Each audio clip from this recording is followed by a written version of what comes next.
Well, as with many things since this pandemic began, Memorial Day will be commemorated a little differently this year. But in the absence of those planned events, people are still honoring veterans in their own way.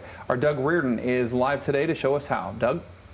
Yeah, good afternoon, Ryan and Andy. Typically, the United Veterans Council of Kent County would be getting ready to, or already have been through the process of laying 18,000 flags at the grave sites of some of our fallen veterans in anticipation of Memorial Day Monday. But because of social distancing and, in fact, a shortage of flags this year, they aren't doing that. And they're hoping people will take remembrance into their own hands. We have to have respect for what they did.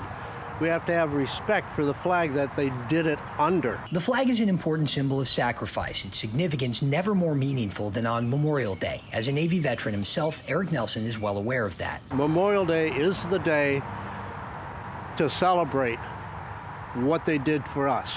Not have a party.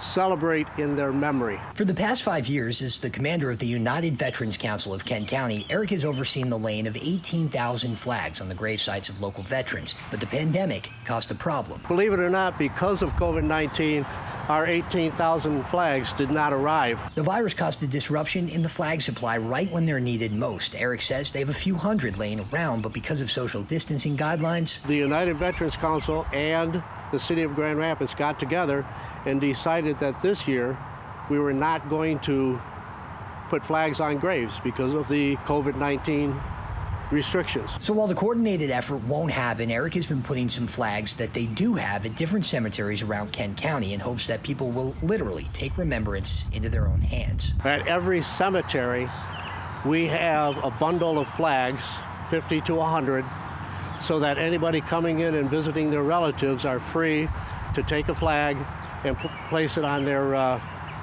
veteran's grave. It's a small and simple gesture that might mean the world to a veteran still living or the family of one who gave everything. You can look in their eyes and you know that that's part of their history that's close to their hearts.